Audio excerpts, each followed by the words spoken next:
Bom dia.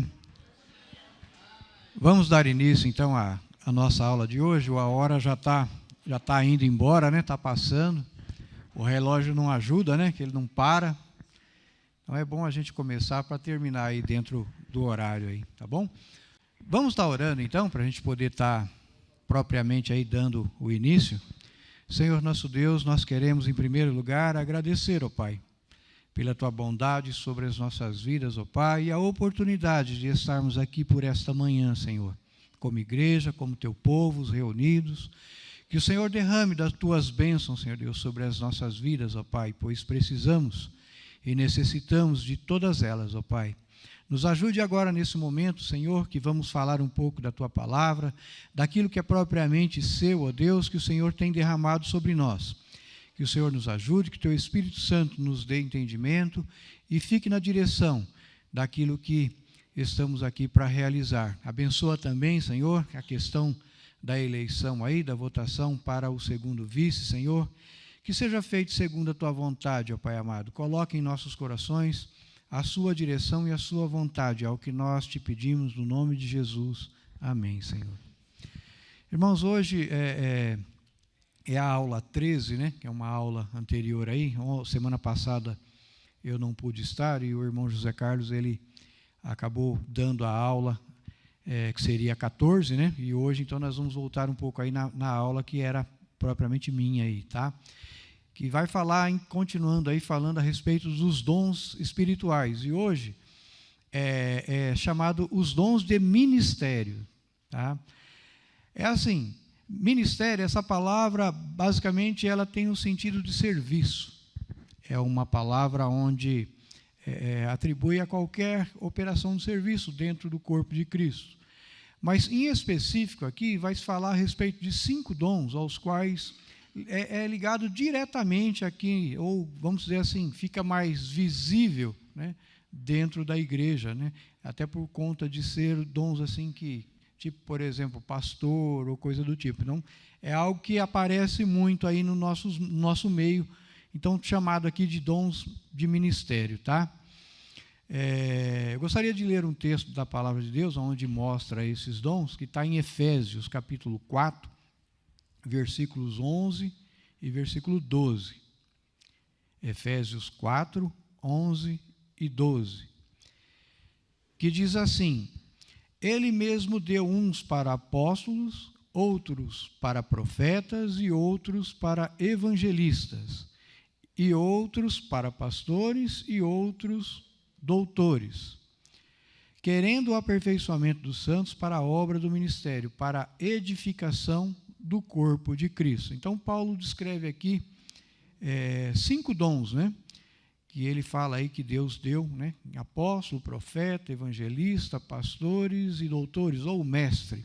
Tá? E esses dons é os quais a gente vai ver hoje aqui. Os dons são dádivas de Deus, distribuído pelo Espírito Santo como bem lhe apraz, né? Como o Espírito Santo quer. E é dado para quê? Para o trabalho de Deus aqui na terra.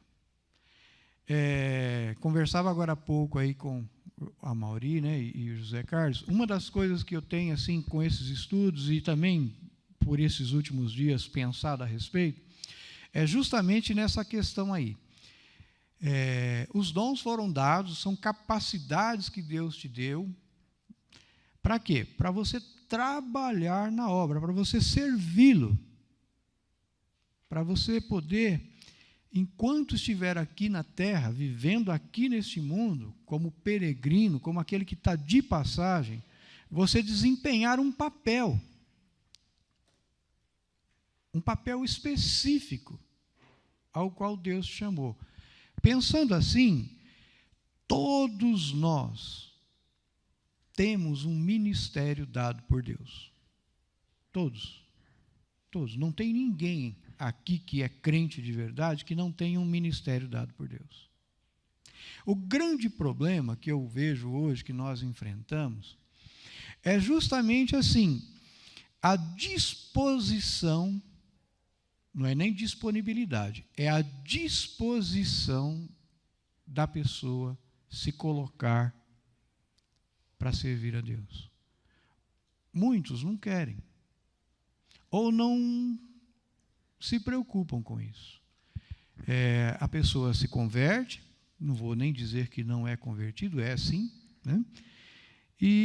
Só que quando chega nesse aspecto da vida cristã, ele não quer compromisso. Você já viu? Um monte de gente hoje não quer compromisso. Ele não quer compromisso com as coisas de Deus, com aquilo que Deus tem para ele.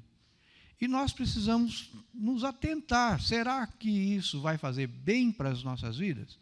Será que você fugir dos compromissos ou do ministério que Deus estabeleceu para você, será que será o melhor para você?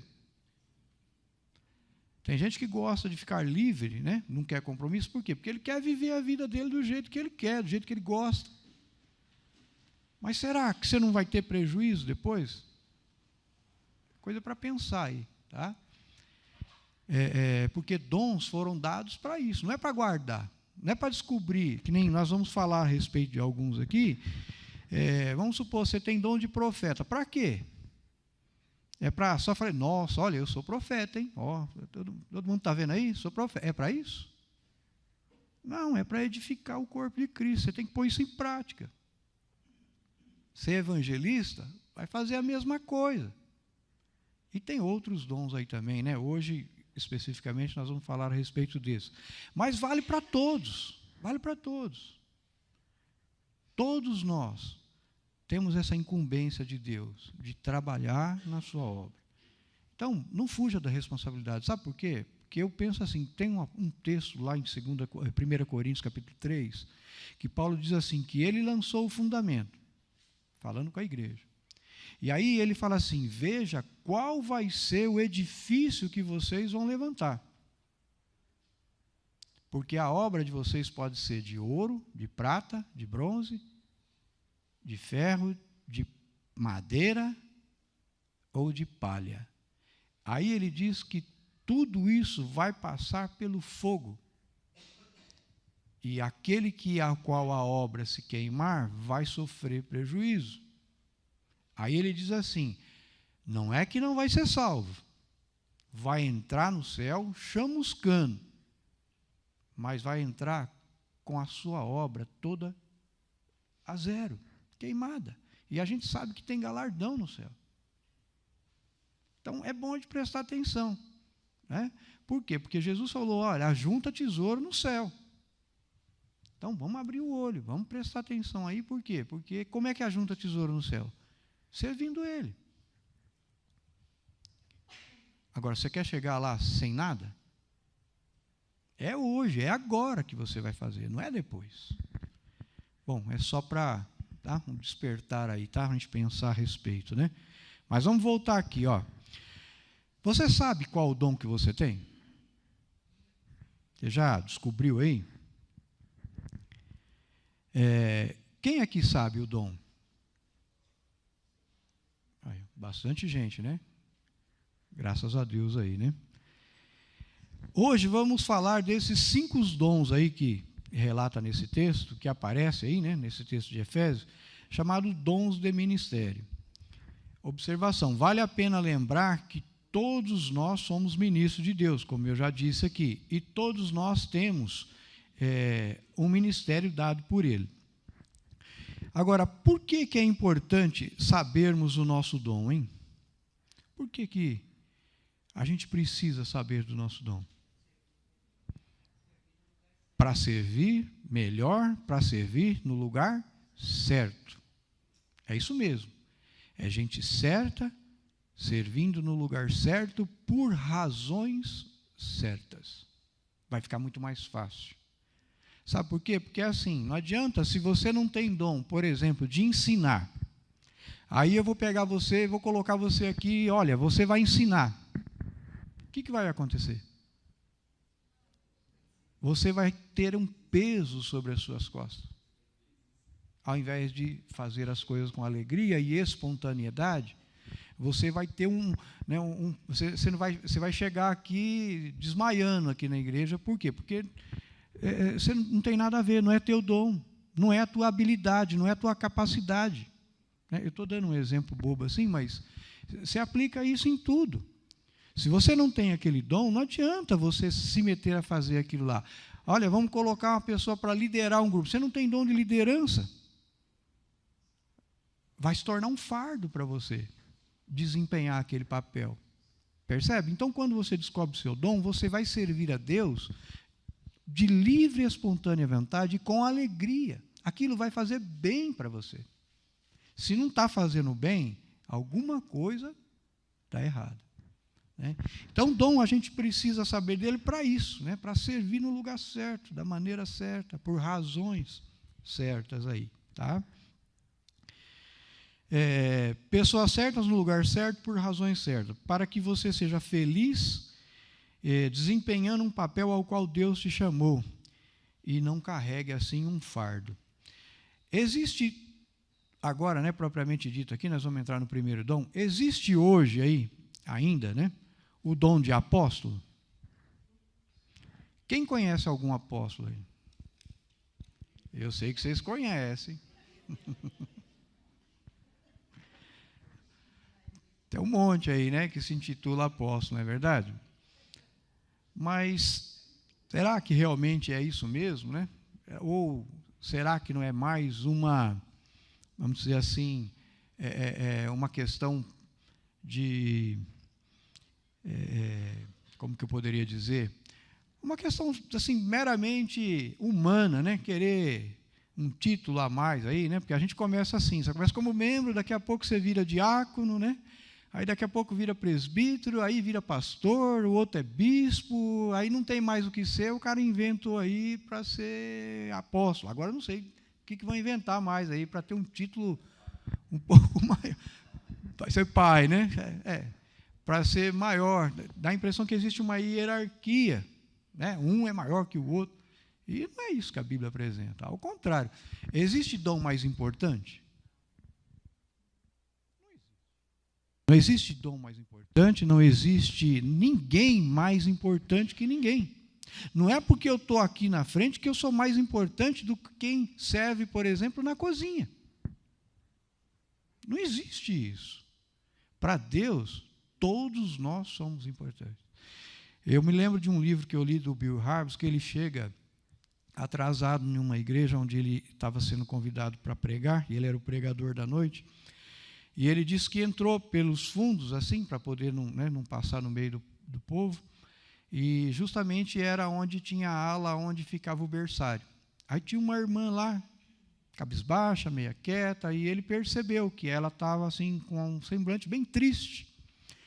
E ele já atrasado, só que ele não conseguiu continuar. Ele parou ali, olhou, e simplesmente virou para ela e disse assim: irmã, o teu papel aqui, a tua função de cuidar dessas crianças é muito importante para Deus. Você é importante para Deus. E foi embora. Aquela irmã ficou tão feliz de escutar aquilo, de perceber que aquele papel dela, de estar ali cuidando daquelas crianças, era tão importante quanto o pregador, que no final ela escreveu um bilhetinho, entregou para ele agradecendo e tal, né? E aí ele relata isso, e ele tem razão. O papel dela de cuidar daquelas crianças era tão importante quanto o pregador da noite. Não tem diferença diante de Deus. A gente talvez ache, né, nós, seres humanos, a gente tem essa história de pensar que o que canta é mais importante, e não é, e não é. Isso é um mito. Tá? Então, voltando aqui, né? O termo grego aqui aplicado quer dizer alguém enviado com uma comissão. Apóstolo significa isso, alguém enviado.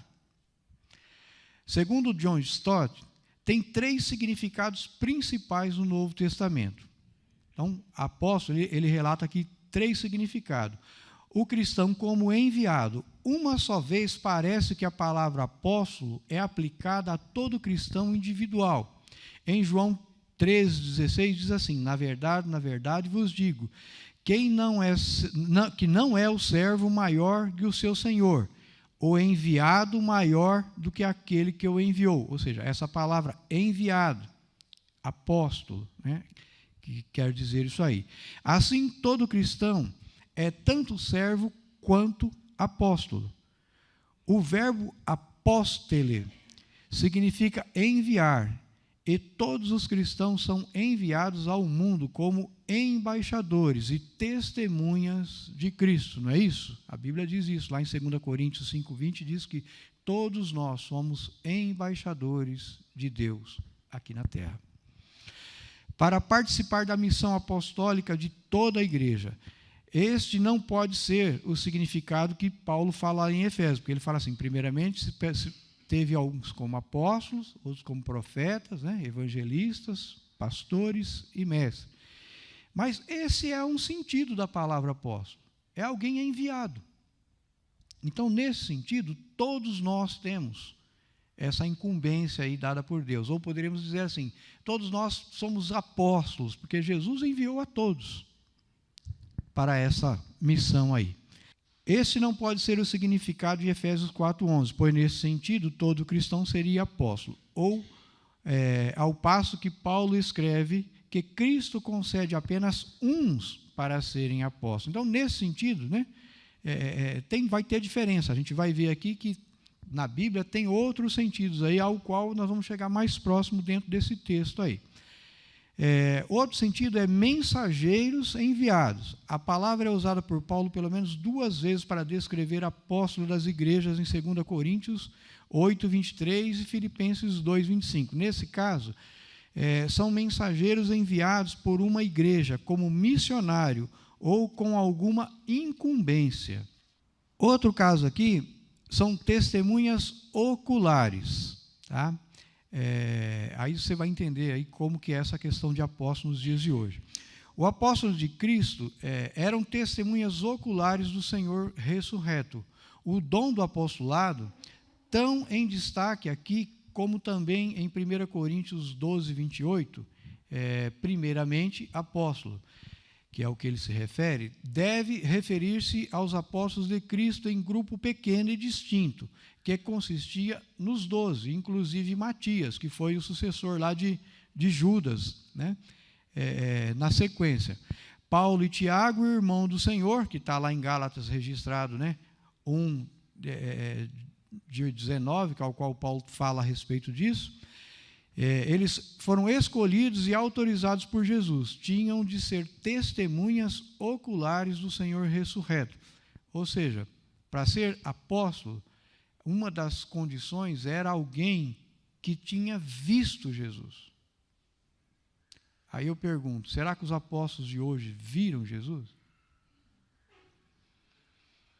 E aí tem vários textos aí que mostram isso, né? Que é Atos 1, de 21 a 22, Atos 10, de 40 a 41, 1 Coríntios 9, de 9 e 1, e 1 Coríntios 15, de 8 a 9. Se você quiser, depois eu te dou as referências para ver esse sentido aí. Deve ser nesse sentido que Paulo está usando a palavra em Efésios aí, que é o texto que nós lemos, referindo-se a si mesmo. Quando ele fala lá em o primeiro capítulo lá de Efésios, fala assim, Paulo, apóstolo de Cristo, né? Então ele começa a carta falando isso. Ele como apóstolo, alguém que foi testemunha aí ocular de Jesus. E aos seus colegas apóstolos, como tendo estabelecido os fundamentos da igreja. Por exemplo, hoje, nós somos uma igreja o quê? Igreja apostólica. Por que é uma igreja apostólica? Porque nós estamos assim, baseados nos fundamentos dos apóstolos. Foram eles que estabeleceram os fundamentos, a base da nossa fé, da nossa religião. Vamos dizer, o apóstolo Paulo fala, eu lancei o fundamento, que é Cristo. Então, debaixo do fundamento dos apóstolos é que a gente, então, sustenta a nossa fé, dos ensinos aos quais eles trazem, né? Estabelecido fundamentos para a igreja, né? Isso está lá em Efésios 2, 20 e 23. Nesse sentido, portanto, não há mais apóstolo, aquele apóstolo que fez isso, que lançou fundamentos, né? Doutrinas e tudo mais. Entretanto, podemos afirmar que há pessoas com ministério apostólico, que pode ser caracterizado por exercício de autoridade e de liderança sobre um certo número de igrejas. Serviço missionário, pioneiro e implantação de igrejas. Ou seja, hoje, quem que a gente pode denominar que tem o dom de apóstolo. Não que ele seja apóstolo, mas que tem o dom. Pessoas, por exemplo, que cuidam de igrejas.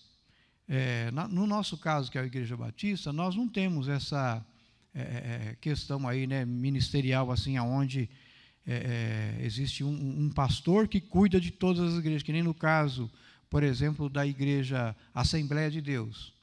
Normalmente, existe um pastor ao qual ele tem um monte de igrejas, ao qual ele é o presidente ali. Ele que cuida aquelas igrejas. Então, poderíamos dizer que ele tem um dom de apóstolo. Tá? Quem mais que tem o dom de apóstolo aí que a gente pode dizer? Os missionários. Eles têm o dom de apóstolo. São enviados a pregar o evangelho, a fundar igrejas. Percebe? O dom existe, ele continua.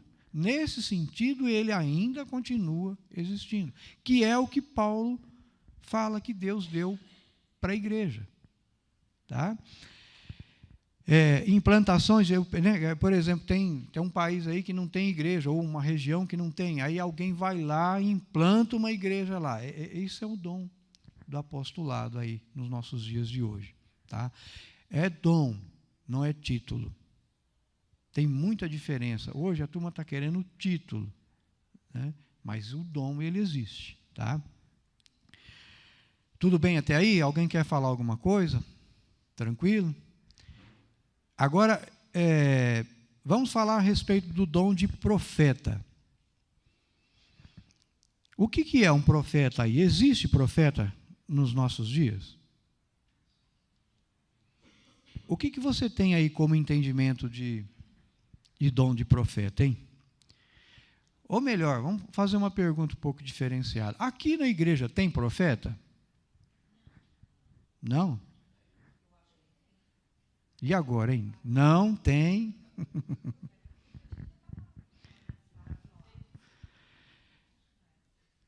É um negócio complicado, não é? Tomara que eu não complique mais.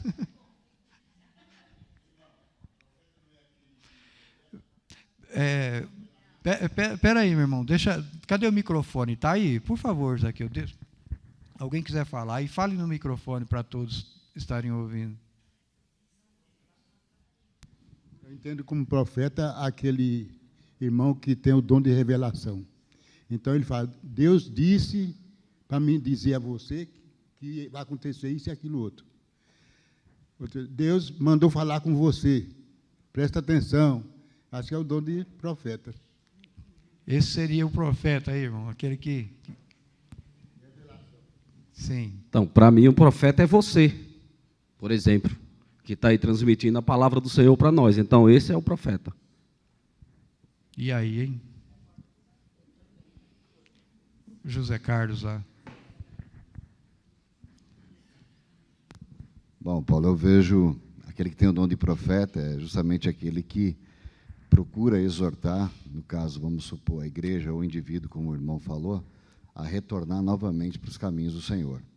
Que a gente vai poder observar na Bíblia que a maioria dos profetas sempre dizia, assim diz o Senhor, tipo, faça isso, isso, isso, se não fizer vai ter isso, isso, isso. Então o profeta ele exorta o povo a voltar a andar novamente para os caminhos do Senhor. E é o cara mais mal compreendido que existe na face da terra, o cara com esse dom. Tem profeta aí que sofreu muito por conta disso, né? Alguém quer falar mais alguma coisa? Infelizmente, nos nossos dias, essa história de profeta, ela é muito mal compreendida, né?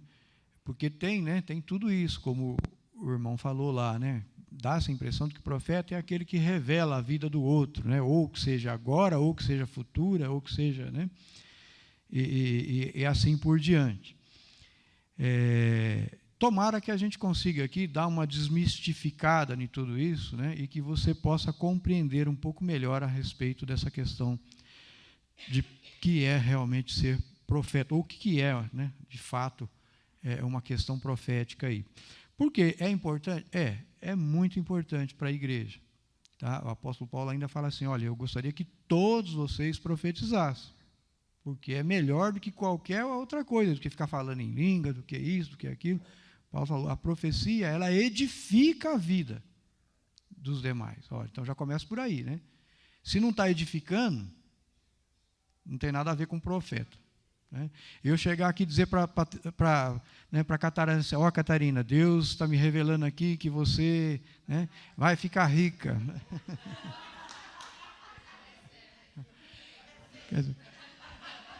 Quer dizer,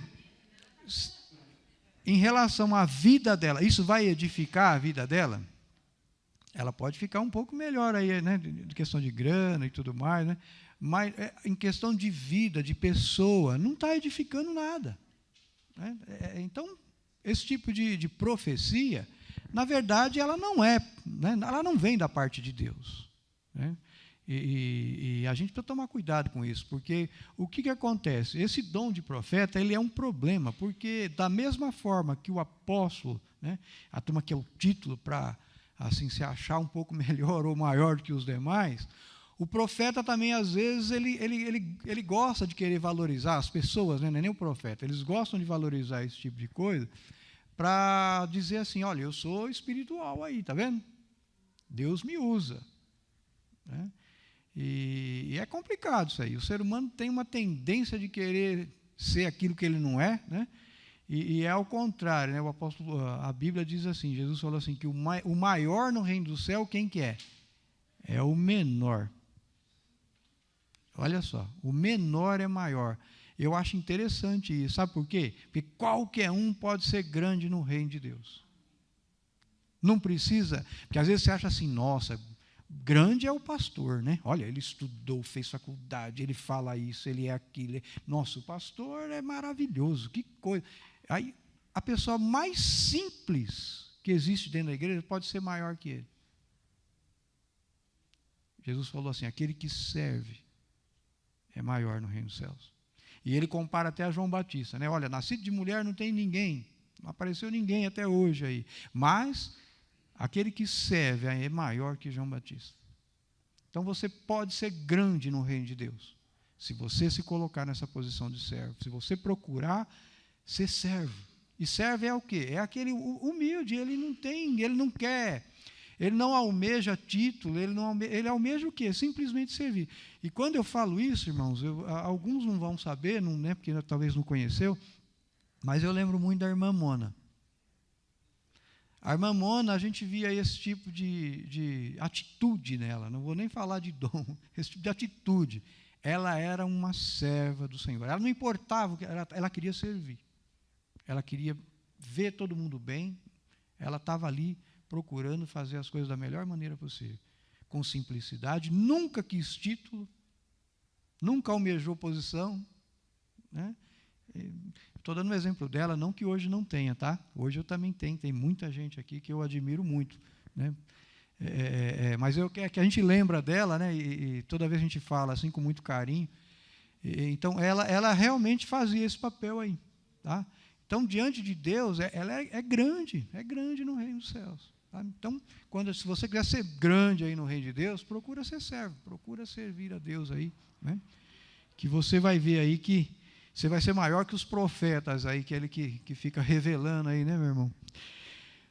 Bom, vamos lá aqui, ó. No sentido bíblico primário, né, lá atrás, o profeta era um porta-voz de Deus.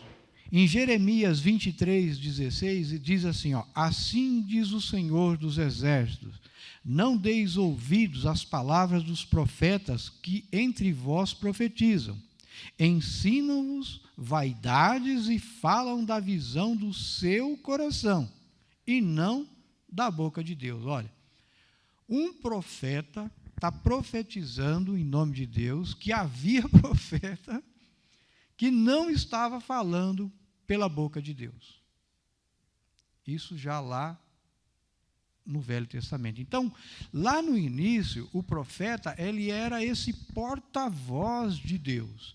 Era alguém ao qual, a hora que ele abria a boca, quem estava falando era Deus que estava falando. Percebe? É muito diferente. E nós vamos ver um pouquinho para frente aqui. Sua palavra deveria ser obedecida por todos, E, nesse sentido, assim como no caso dos apóstolos, não há profeta hoje, né? Senão teríamos que acrescentar as suas palavras à Bíblia. Não é mesmo?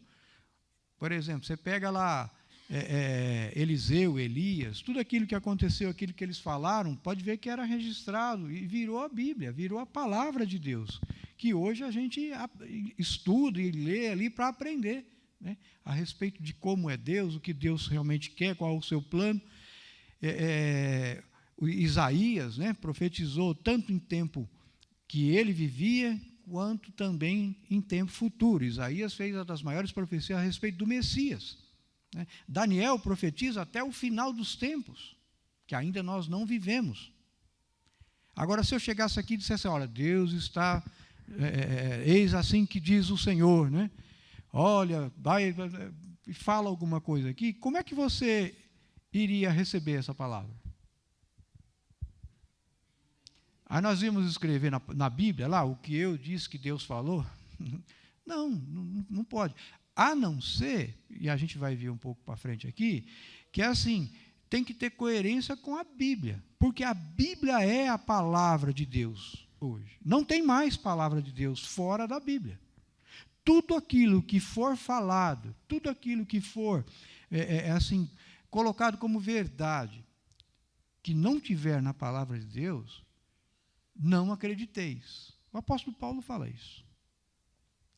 Aquele que ia lançar um outro, né, evangelho, a não ser que seja esse ou qual eu preguei para vocês, seja anátema. Não existe outra verdade. Não existe outra palavra. O que a Bíblia registrou foi registrado, inspirado pelo Espírito Santo de Deus. Foi Deus quem escreveu, foi Ele quem fez. Agora não tem mais.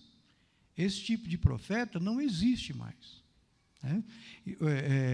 Agora já acabou também, né, porque isso acaba dando em nada, mas teve uma época que tinha eu esqueci o nome dele, mas tinha um cara aí que disse que teve uma experiência com Deus, que veio um anjo do céu, apareceu para ele e disse para ele que ele não podia assim, transliterar o nome de Jesus, tinha que ser Yehoshua.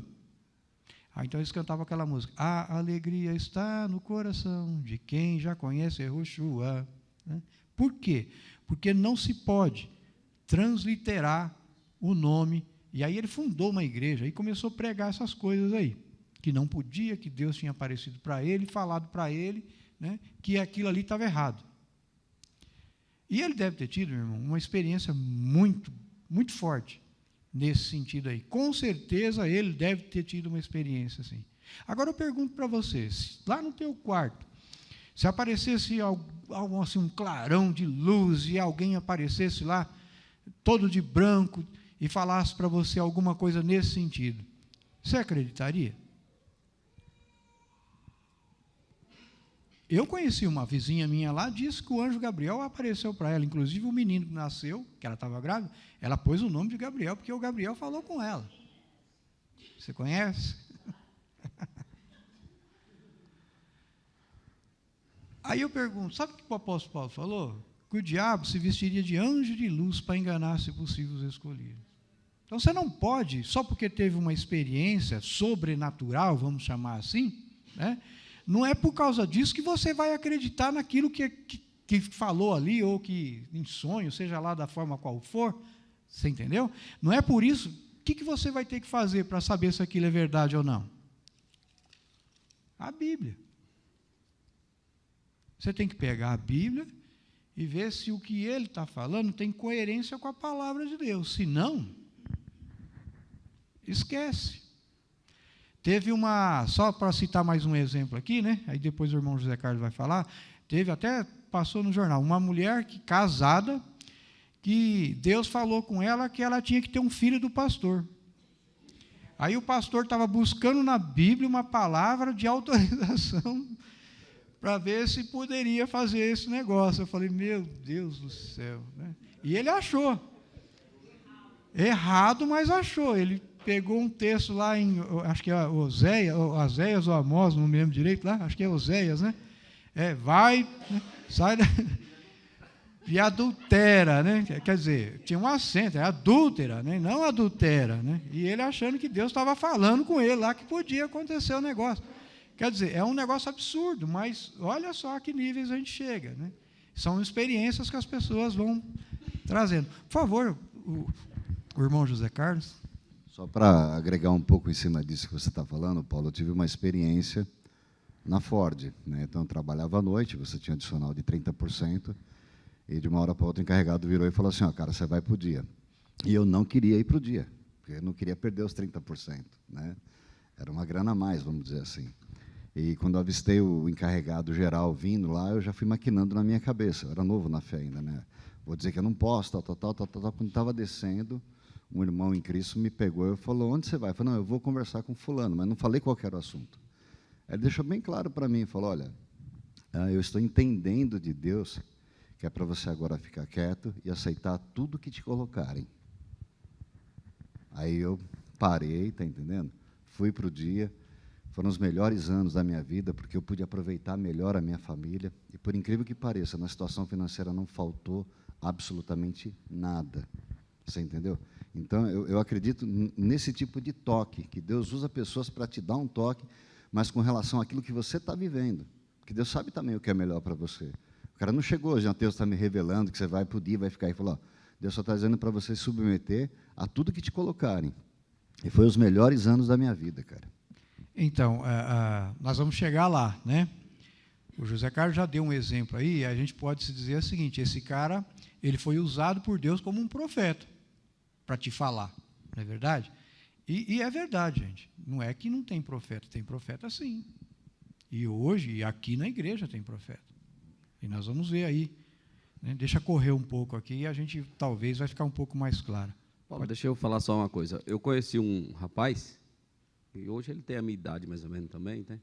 E ele vivia na igreja, tanto a igreja batista e tal, e ele chegou aos 19 anos, por aí, ele se afastou da igreja. E no mesmo dia do aniversário da igreja batista, lá, é o aniversário da cidade.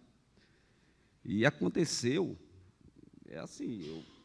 e aconteceu que chegou uma mulher na casa dele e falou para a mãe dele, falou, olha, você fala para o teu filho voltar para a igreja, porque senão algo vai acontecer com ele e ele vai voltar pela dor. E isso foi passando.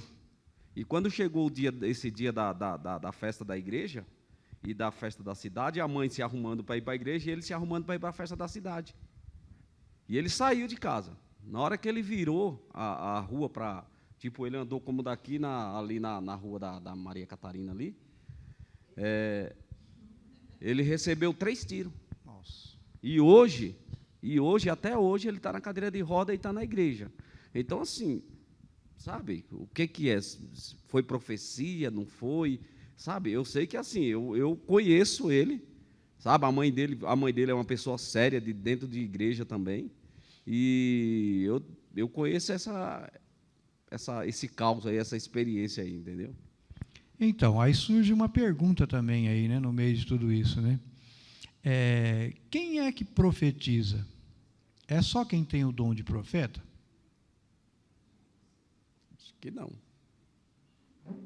Não. Qualquer um pode ser usado por Deus. Até mesmo o incrédulo pode ser usado por Deus. Até o jumento. A jumenta falou lá com o Balaão, né?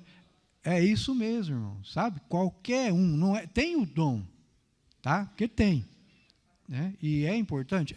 Nós vamos ver aqui que dentro de todos os dons são importantes. Mas Deus pode usar quem Ele quiser.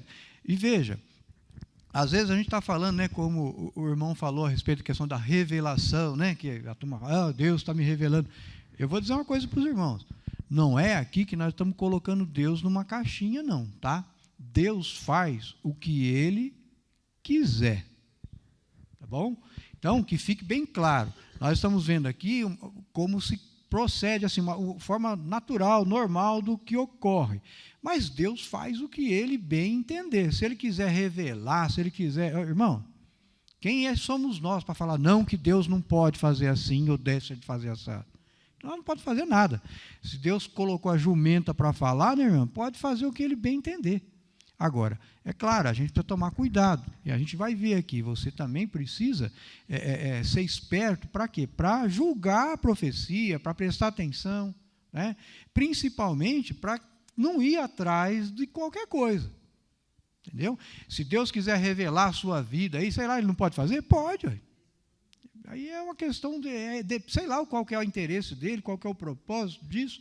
Se tem, e Deus quiser fazer, o problema é dele, né? Então, eu não estou colocando aqui Deus dentro de uma caixinha, não, tá? Se Deus quiser fazer você falar em língua, se Deus quiser fazer você flutuar, o problema é dele, não é meu, não. Tá? Que fique bem claro, né? Não é que nós estamos atrás dessas coisas, mas Deus é Deus, e Ele faz aquilo que Ele bem entender, a soberania dEle. Ele é soberano, e a gente precisa entender isso. E quando a gente pensa na soberania dEle, deixa Ele fazer o que Ele bem entender, porque Ele sabe o que Ele faz, tá? Nesse sentido aí, né, restrito lá da palavra, do profeta do Antigo Testamento, lá, o qual veio compondo a Bíblia, então não tem mais aquele que vai, né, agregar a palavra de Deus, não tem mais, né, esse tipo de profeta. Mas tem alguma coisa aqui, né? É usado lá nesse texto de Efésios, tem em Romanos, 1 Coríntios, sugere um outro significado aí. Uma compreensão, olha bem, primeiro significado que é relatado, uma compreensão renovada da revelação bíblica. Ou seja, o profeta, ele passa a ter, ele vai estudar a palavra de Deus, ele começa a ter ali uma compreensão renovada, atualizada, vamos dizer assim, para os nossos dias, para se aplicar na vida do dia a dia que hoje a população está vivendo. Porque o ser humano é diferente, o mundo é diferente hoje? É claro que é, não é verdade? Há 500 anos atrás, o mundo era um. Os profetas agiam e interpretavam a palavra de Deus voltado para as necessidades daquelas pessoas naquela época. Hoje, a mesma coisa. O profeta, ele vai pegar a palavra de Deus, não que a palavra de Deus seja desatualizada, mas o que ele vai fazer? Ele vai pegar essa palavra, ela é renovada, ou seja, trazida para o momento no qual a população está vivendo aqui, o mesmo princípio que Deus estabeleceu desde a fundação do mundo, para você e para mim vivermos hoje. Tá? Então, esse é um sentido. E o profeta faz isso? Faz mesmo. Você aprende a palavra de Deus e ele mostra ela de uma forma ao qual você aplica na tua vida hoje. E fica muito claro, né, que são verdades baseadas na palavra. Segundo aí, uma capacidade para ler sinais dos tempos, denunciar os pecados sociais contemporâneos e fazer uma aplicação bíblica pertinente. O profeta, ele tem essa capacidade, ele começa... você não viu algumas pessoas, nós vimos algumas mensagens voltadas para os finais dos tempos, não é? Começou a ver aí pandemia, começou a ver guerra. Você já viu que o pessoal começa a perceber os sinais dos tempos, o que está acontecendo com a sociedade, o pecado que está querendo imperar e dominar a nossa sociedade? Aí precisa do quê? Precisa ser levantado profetas e começar, então, a falar a respeito disso. Ele vai, está acontecendo isso, olha aí os sinais dos finais dos tempos. Está vendo? Olha aí, a geração está querendo tomar esse caminho aí. Olha, igreja, não, toma cuidado, não se amolde ao mundo. E aí, então, ele começa a mostrar, a alertar. Esse é o papel do profeta. Ele faz aplicações bíblicas pertinentes. Ele mostra na palavra de Deus, né, e mostra para você, ele aplica na sua vida no dia a dia algo que você fala, puxa vida, é verdade, realmente está certo. Terceiro aí, uma capacidade de trazer aos descrentes, quando fala com pessoas lá fora, né, a convicção dos seus pecados. E aos crentes, edificação, exortação e consolação. Quando fala na igreja, tem essa ideia, né, já foi até comentado aqui, que o profeta, ele denuncia o pecado. Mas não é que o profeta só denuncia pecado. Senão, já pensou se alguém chega aqui e só fica falando, metendo o pau, apontando defeitos, todo mundo, né? Não é isso. Tem isso? Tem, mas o que acontece também? A palavra do profeta edifica a sua vida. Ela faz você, assim, puxa vida, eu preciso tomar uma decisão. Olha, realmente eu estou agindo errado e eu preciso tomar uma postura. Aquela palavra mexe com você. E aí, então, baseado naquilo ali, é uma palavra que edificou a sua vida. Ele te exortou, né? Ele passa a chamar a tua atenção. E também consola. A palavra do profeta também consola a sua vida. Às vezes você está passando por um momento difícil, né? Alguém vem e abre uma palavra profética na tua vida que te consola. Alguém lê algum texto da palavra, né? Olha, eis que eu estou contigo todos os dias. E aquilo te fortalece ali, te consola. Puxa, era o que eu precisava ouvir nesse momento difícil que eu estou passando. Então, tudo isso, a gente poderia considerar aí que é um papel de um profeta. E, normalmente, é isso que ocorre. Agora, em quarto lugar aqui, né, que ele diz aí que é um sentido que existe da palavra, né? Pronunciamentos proféticos. Há uma posição que afirma que Deus ainda levanta profetas e profetisas hoje, que falam diretamente em seu nome, sob a sua inspiração. Então, há quem diga que, como o irmão falou ali, que fala, eis que o Senhor está me falando aqui, o Senhor está revelando aqui, né? E fala em nome de Deus, eis que o Senhor disse, olha, e começa a dizer dessa forma. Há quem diga que isso é verdade. Então, como eu disse, cada um é cada um, nós não vamos fechar Deus dentro de uma caixinha. Mas vamos supor que isso aconteça, tá? Essas inspirações aí, ó. Nesse caso, John Stott, ele aconselha que estes chamados pronunciamento profético, entre aspas, nunca pode ter valor maior do que local e limitado e que devem sempre ser cuidadosamente testados pelas Escrituras e pelo caráter de quem fala. Olha bem, você tem que ver se é algo local, é algo limitado, não é algo assim, olha, para o mundo inteiro. Teve um cara na pandemia aí que disse que fez uma revelação, né? Profetizando lá que o mundo ia ser pior, ia acontecer 1000 coisas lá no negócio da pandemia, não foi isso? Lembra disso? Aí depois não aconteceu nada, e deu até a data, né? Aí não aconteceu nada daquilo, ele voltou lá para se desculpar e tal.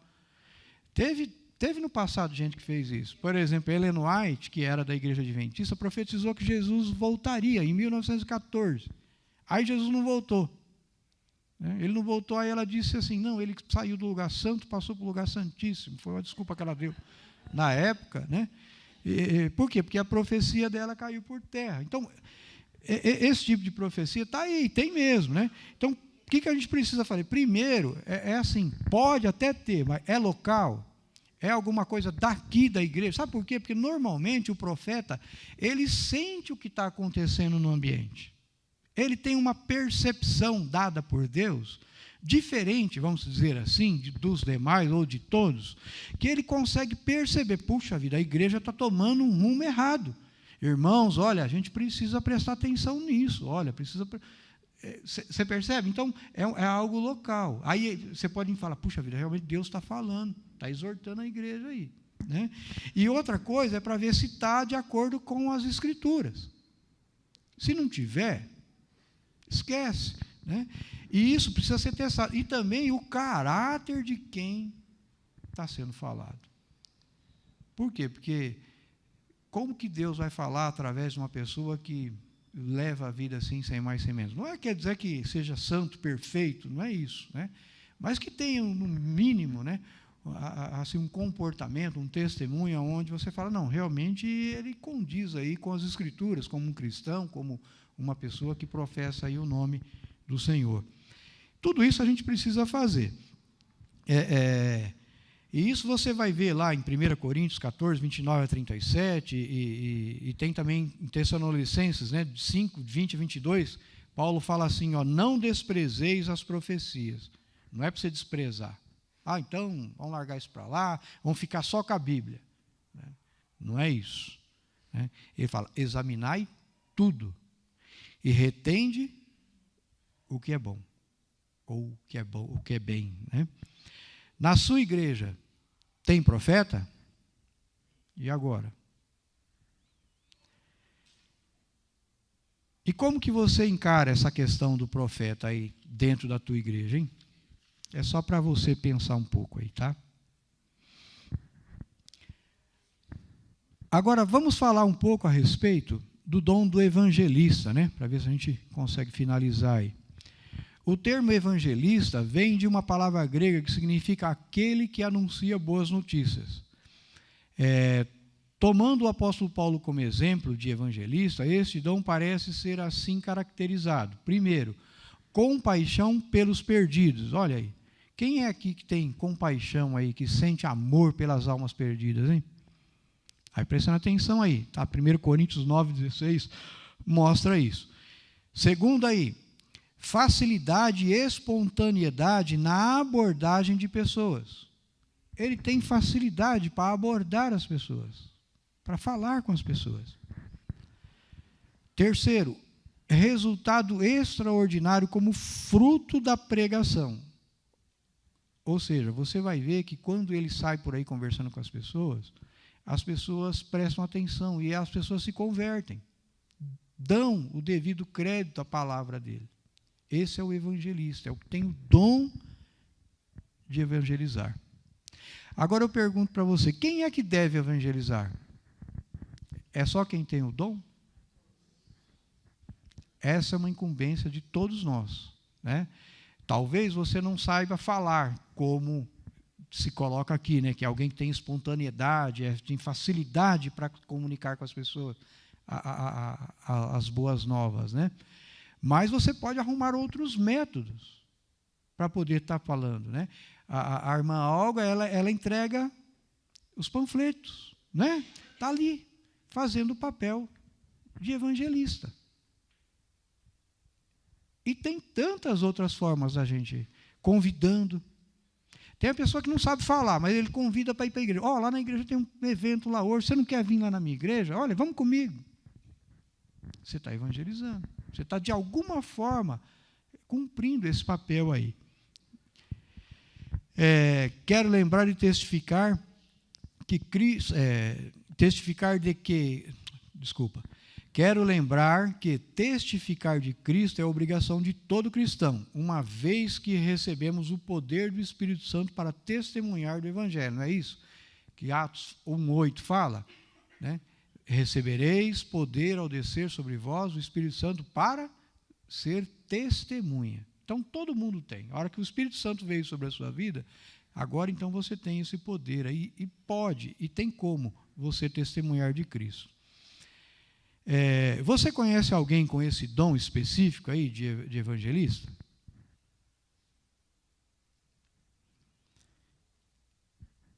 Em Mateus 9, 37 e 38, diz assim: Então disse Jesus aos seus discípulos, né? A seara é realmente grande, mas poucos são os ceifeiros. Rogai, pois, ao Senhor da seara, que mande mais ceifeiros para a sua seara. Jesus já avisava que, desde aquela época, a seara, ela é grande. E são poucos os ceifeiros.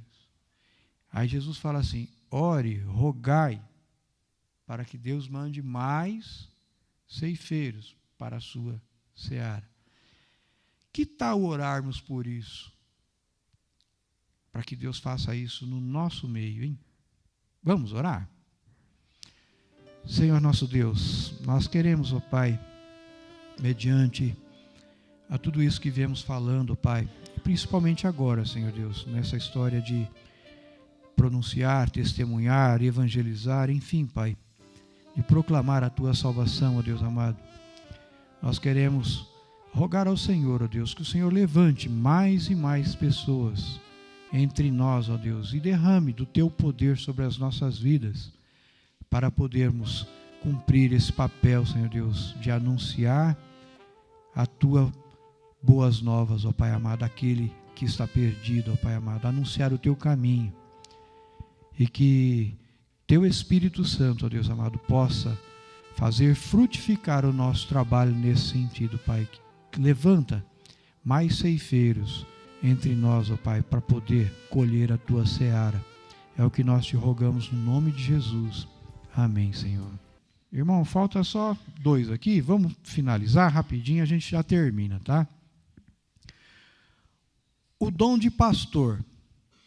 O dom de pastor é caracterizado por alguém que foi capacitado por Deus a, primeiro aí, ter cuidado especial por vidas. Está lá em Hebreus 13:17. Em segundo lugar, fazer uso de sabedoria, pacificando, né, uma sabedoria que ela seja pacificadora. Tá? Esse é o dom do pastor aí. Deixa eu voltar aqui, né? Quem é pastor, na verdade, hein?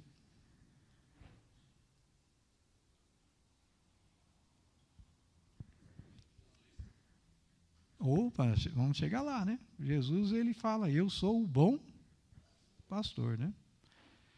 Sabe, irmãos, pastor é dom, não é título. Está cheio de pastor que tem título, mas não tem o dom. E está cheio de pastores aí que tem o dom e não tem o título. Sabia disso? O presidente da igreja é uma função. Ele está aqui para cuidar da igreja. A gente dá o título para ele de pastor, mas às vezes ele nem tem o dom. O dom dele às vezes é outro. Então, título não quer dizer nada. Nos nossos dias, se convencionou assim, se fez assim. Né? Agora, o dom é diferente. Pode ser que ele tenha o título e tenha o dom? Sim, pode. Não estou dizendo que não. Né? Mas, às vezes, fica claro. Eu conheci alguns que não tinham dom de pastor. Ele tinha dom de profeta, ele tinha dom de liderança, mas não era pastor. Porque pastor é diferente. O dom de pastor, ele tem algo a mais, ele tem um carisma maior, uma preocupação maior com as pessoas. Por exemplo, eu não vejo isso em mim. Não que eu não ame os irmãos, não é isso. Mas o pastor vai muito além do que eu tenho no meu coração. O pastor, quem tem esse dom, ele tem prazer em se preocupar com você. Não é um fardo. Se eu tivesse que ficar preocupado com você, se eu tivesse que ficar passando a mão na tua cabeça, sabe? Para mim é um fardo. Eu não consigo fazer isso. Não que eu não os ame. Não é isso. Você entendeu? Mas, não é, você sabe por quê? Porque às vezes os irmãos, né, eu vejo assim, o Marcos Barbosa, né, e eu vejo esse dom nele. Né? Ele é muito preocupado com a vida das pessoas. Aí ele veio, Paulo, eu falei, Marcos, você sinto muito, não sou assim não. Não adianta você querer fazer com que... eu falei, não, você vai me pôr um fardo nas costas se eu tiver que ficar aí, irmão, não é comigo. Né? Percebe uma diferença muito grande nessa questão? Então, é o dom do pastoreio. Né? Assim, para mim, ele tem. Né? Fica evidente aí essa preocupação, esse amor. Fala no microfone, minha irmã, por favor, para todos ouvirem. Dá para ela o microfone, Zaqueu, por favor. Olha, se for encarar por esse lado que você está falando, então tem poucos pastores. Tem muito que tem o cargo. Então, minha irmã, mas, sabe, a Bíblia relata assim, que a gente deu título para as pessoas, né? E é claro, precisa ter, porque também, né, eu aprendi uma coisa com o pastor Gentil, bem quando ele estava aqui da primeira vez, que ele dizia assim, um bicho de 2 cabeças é uma anomalia. Então, não pode ter 2 cabeças na igreja. Né? Você começa a ter muito, começa a dividir muito, um quer puxar para um lado, um quer ir para o outro, então não pode. Então tem que ter o líder? Tem que ter o líder. Né? Você pode ver que todo ministério tem que ter o seu líder, não é verdade? Por quê? Porque senão, já pensou, se todo mundo colocasse a preferência dele, aí a gente não ia sair do lugar. Né? Então precisa ter essa pessoa que lidera, essa pessoa, né, que esteja à frente ali para conduzir. Só que assim, o pastor, nesse caso que a Bíblia coloca aqui, é um dom que edifica a igreja. Tá? E pode ser homem, pode ser mulher. Tá? É um dom, não é o específico para homem. né? Tem mulher que tem o dom de pastora. Tá? Isso tem. Eu talvez não concordaria com a pastora ordenada, né? Vamos dizer assim, o título, dar título para a mulher, porque a Bíblia não mostra isso, né? Mas que ela pode ter o dom, pode. A mulher pode pregar, ela pode tudo. Não tem implicação nenhuma na palavra de Deus em relação a isso. A única coisa que eu vejo nessa questão, quando a gente fala aí de título de pastora, o que implica? Eu vejo o seguinte, o que implica é assim, a Bíblia diz que Deus colocou o homem como o cabeça, né? E quando você tem uma mulher como cabeça, a Bíblia diz que isso, na verdade, é uma vergonha, né? Essa é a verdade, né? É uma vergonha se precisar colocar uma mulher à frente, né? Não que seja, né? Não estou querendo fazer distinção de quem é melhor, quem é maior. Eu estou falando o que a Bíblia coloca como uma realidade, né? Mas o papel, ela pode desempenhar qualquer papel, ela pode ensinar, ela pode pregar, né? Não teria problema algum. Tá?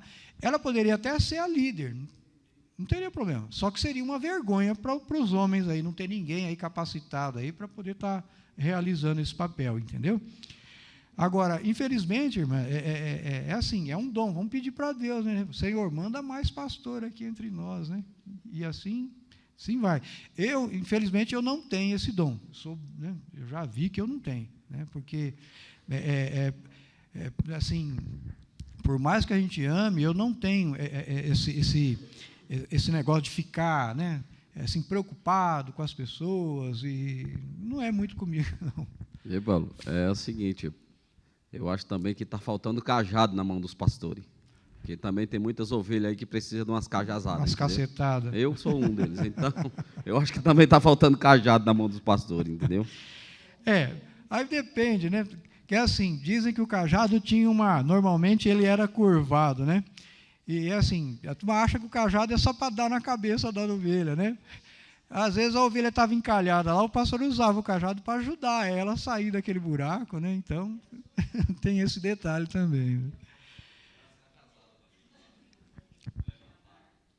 Mas então, vamos voltar aqui, né? Um pastor, ele tem uma característica assim, ele é um bom ouvinte, né? Ele é atencioso e paciente. É alguém que tem paciência para te ouvir, para estar ali com você ali para receber ali aquilo que você tem ali para falar com ele, tá? Em quarto, preencher as condições bíblicas para o exercício do pastorado. Lembra lá em 1 Timóteo 3, de 1 a 7, Tito e Pedro diz assim, que o bispo, que também é o mesmo sentido da palavra pastor aí, ou pastorado, né? Diz assim, homem, né? Marido de uma só mulher, não dado ao vinho, lembram-se dessa passagem? Alguém não violento, né? E assim por diante. São características assim, bem claras e distintas de alguém que deve exercer esse sentido aí também. Porque se ele não consegue pastorear a casa dele, ele vai pastorear a casa dos outros, né? Então, tem que prestar atenção nisso aí também, tá? Entre os cristãos, a palavra pastor é geralmente preferida para designar ministros ordenados, né, como nós já falamos. Mas no Novo Testamento também se refere a Jesus Cristo, né? Desse modo, lá em João 10, 11, Jesus diz assim, eu sou o bom pastor.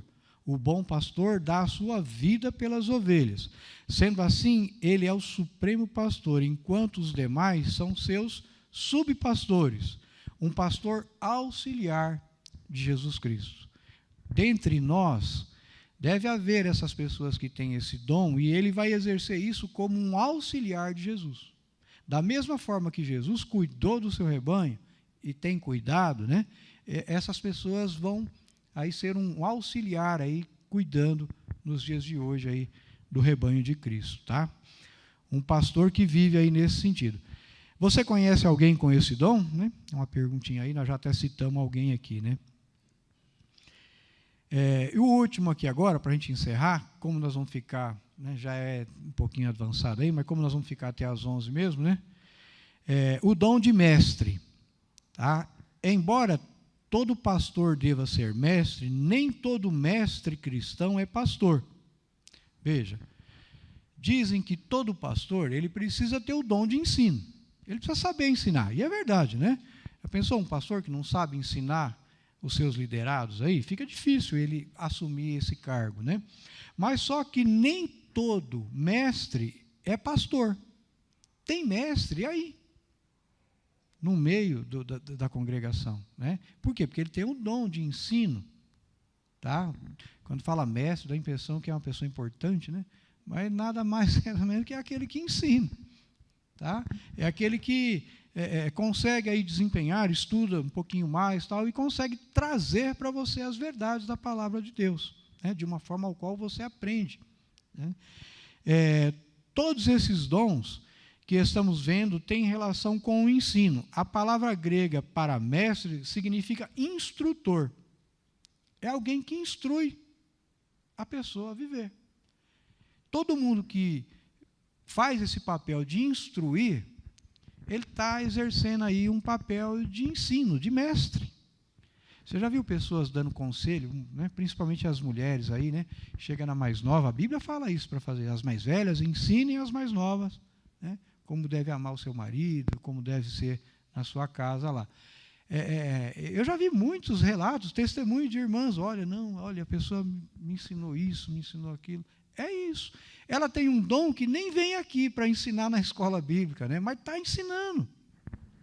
Tem pessoas que é assim, ela passa a entender as verdades da palavra de Deus e passa a ensinar no seu dia a dia aí, tá?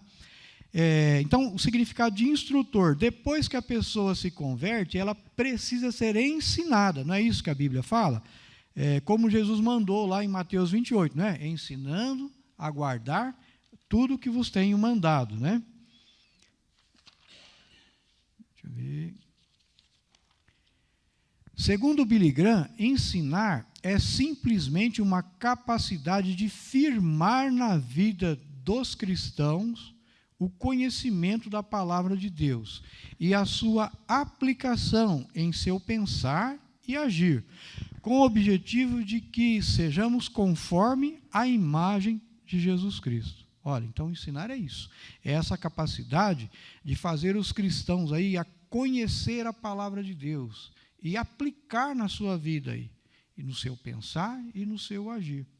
Então, quando alguém está ensinando, você vai ali aprendendo, conhecendo a palavra, e o novo convertido não é assim, a gente não tem que ensinar para ele, e aí ele vai absorvendo aquilo e colocando em prática na vida dele. É por isso que a vida das pessoas é transformada. Ele é transformada mediante aquilo que ele vai aprendendo da palavra de Deus. E aí, então, aquilo vai transformando o teu ser, a tua maneira de pensar, a sua maneira de agir. Com o objetivo de sermos iguais à imagem, né, de Jesus Cristo aí. Conclusão. Talvez você pode estar perguntando, o que eu tenho a ver com isso? Pode ser que Deus tenha dado alguns desses dons a você e precisa desenvolver e atuar para a edificação do corpo de Cristo. Nós não podemos negligenciar os dons que Deus coloca nas nossas vidas, como eu já disse desde o início. Se você procurar conhecer os seus dons e colocá-los em prática, desenvolver, você vai estar fazendo um bem para a sua vida. É a oportunidade, o privilégio que Deus deu para você poder servi-lo. E Ele te capacita para isso. E você pode ter certeza que todo dom que Deus deu é importante. E todo trabalho, todo ministério é importante diante de Deus. E se você não fizer, por vezes, talvez fique faltando. Você já pensou? Se não tivesse irmão com dom para poder fazer um cafezinho lá, não ia ter. Não tivesse um irmão para cuidar da entrada lá, receber as pessoas, para abrir o templo. Pensou? Não é importante? Uma vez tinha o irmão Cido, né, da Toninha, não sei se alguns aqui conhecem, ali do Vila Ema. Ele não sabia nem falar, coitado, porque ele teve uns derrames na vida, fala tudo atrapalhado, tem uma chameira até de japonês, né? Só que ele, todo dia, domingo de manhã, você chegava lá, a porta estava aberta. Chegava à tarde, estava aberta.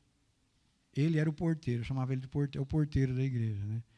Aí um dia eu falei para ele, eu falei assim, Cido, você às vezes fala assim, mas eu só levanto a porta, eu não sei fazer mais nada. Eu falei assim, você não sabe o quanto é importante. Se você não levantar, quem vai fazer?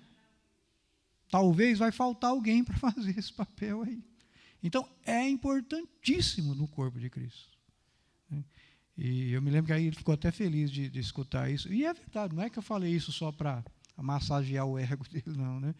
Mas é uma realidade, é isso mesmo. Eu tenho certeza que aquele papel que ele desempenhava, Deus ficava muito feliz com ele ali por conta disso. Então, todo dom é importante. Então, não deixe de participar aí da obra de Deus, né? Que a gente possa ser assim alguém preocupado, né, em querer assumir essa responsabilidade. Não, eu preciso me envolver na obra do Senhor. Sabe por quê? Porque daqui a pouco a gente vai embora daqui, né, e você vê que as gerações vão passando, né, e passa mesmo. Tá? Daqui a pouco é a gente. Você pode ter certeza que você já vai estar indo embora, né, e não vai ficar aqui. E se Jesus não voltar antes, daqui a pouco nós vamos, né, se aproximar dele aí. E o tempo voa. Então não perca tempo, né? Vamos procurar fazer o melhor que a gente tem enquanto a gente pode, né? Servir ao Senhor aí com alegria no corpo de Cristo. Amém? Tem coisas essenciais. Nestas coisas essenciais, coisas importantes, a gente tem que ter unidade. Tá? Tem coisas que não são essenciais. Coisas que tanto faz. Então, a gente tem que ter liberdade. Cada um, né, pode fazer aquilo da forma como quiser. Agora, em todas as coisas, precisamos ter amor. Amém? Que Deus nos abençoe aí, nos guarde e nos ajude a cumprir o ministério ao qual nós somos chamados. Boa eleição para vocês aí. Obrigado.